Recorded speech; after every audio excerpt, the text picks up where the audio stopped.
Let's continue our conversation with former New York Police Commissioner Bernie Kerik on the phone with us from the Garden State of New Jersey this morning. Bernie, the gunman allegedly shouted Allah Akbar as they attacked this publication's office. It is the deadliest attack seen there in at least 2 decades. We saw another attack, a taking of hostages in Australia at a Sydney cafe. So worldwide, we see these attacks, and of course, we talked about the concern at home. As developments, as we continue to get details on this, are you already prepared to connect some dots with today's story out of Paris?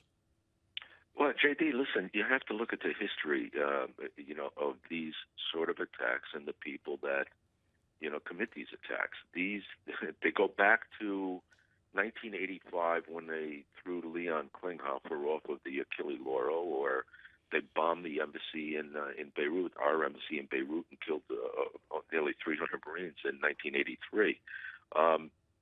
These specific attacks in these major cities, you've had Piccadilly Circus in London.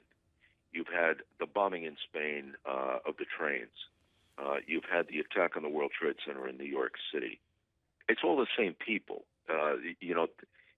People get focused on the names, ISIS, ISIL, Al-Qaeda, Hamas, Hezbollah, and so forth and so on. The reality is these are radical Muslim extremists that despise freedom and liberty. This magazine was attacked because of a cartoon, because they made a cartoon about Islam, and it was perceived as negative. The reality is they despise freedom. They despise democracy. They despise the fact that we have women that go to school, or, religious freedoms. Everybody in their eyes should be Muslim. If you're not a Muslim, then they believe they have a right to kill you. That's the mentality of the people you're dealing with. And whether it's in Paris or London or Spain or here in the U.S., this is the enemy that we face in the future.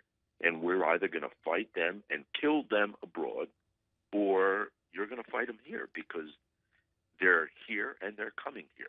A minute and a half remains, and your last warning is something we need to take up in view of what you've talked about earlier in today's conversation, and that is protecting our borders and our immigration policy. Now, the irony yesterday is that President Obama had the Mexican president in offering to help with Mr. Obama's executive amnesty. We also know that coming across our southern border, studies have indicated for the first time that those from other nations besides Mexico actually outnumber the Mexican illegals coming here.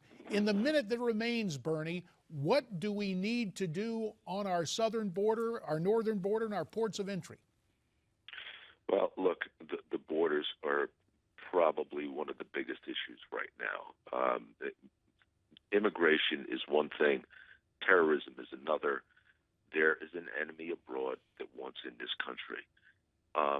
And they're going to get in here. They're going to come in through any way they possibly can, and the borders is going to be one of their most successful, I would imagine, if we don't change the way we operate. The other thing we have to do is make sure that our intelligence capabilities are at their peak form, because, like I said earlier, this fight, especially in this country, is going to be all about intelligence, knowing who these people are, where they come from, where they've been. We have U.S. citizens over there right now in Iraq and Syria fighting against us, against Iraq, the government of Iraq. Those people are going to come back here. They're either going to come back legally with American passports or through those borders. And we will have to leave it right there. Bernie Kerik, as always, we appreciate your insights. America's Forum will continue.